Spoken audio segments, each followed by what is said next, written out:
Hey guys, today I'm going to be talking to you about jasmine and its uses in aromatherapy.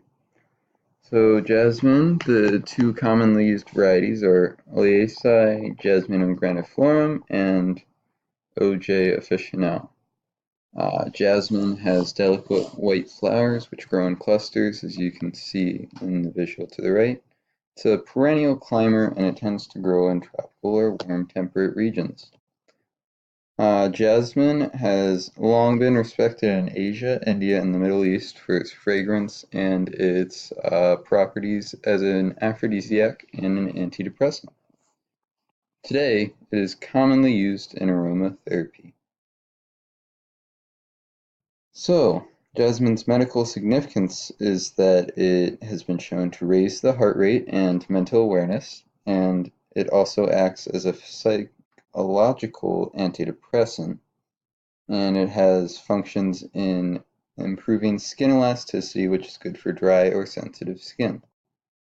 Some active chemicals in the floral absolute of jasmine include cardiac glycosides, which can either accelerate or decelerate your heart, flavonoids, which function as antioxidants, phenolics, which are also antioxidants, saponins, which adjust the cytotoxicity of various different uh, antibodies within your body.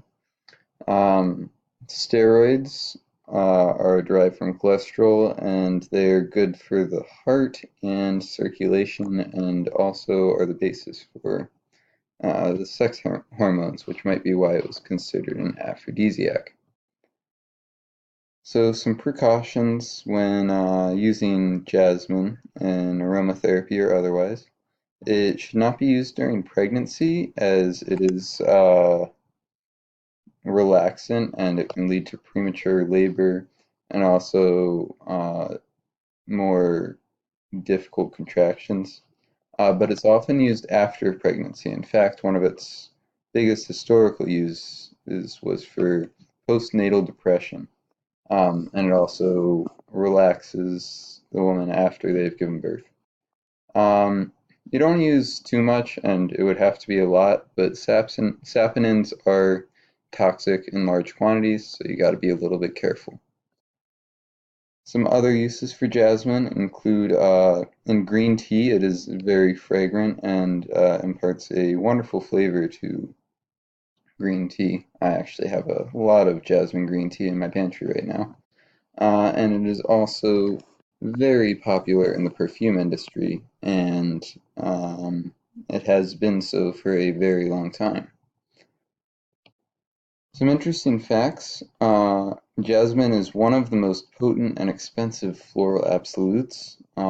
It has a lot of different chemicals which are active within it, and it can't be extracted by steaming. It actually has to be dissolved into its form, which makes it even more concentrated.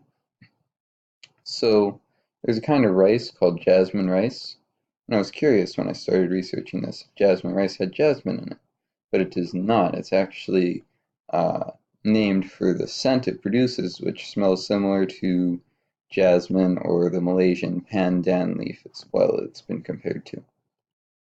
So a current issue is the Nipah virus in India has been treated with night blooming jasmine, pepper powder, and lime juice in combination with a mixture of onion powder and honey also. Um, and that is mostly via folk medicine evidence. There hasn't been extensive studies by the general medical field concerning this. So these are my citations, and thank you guys so much for listening.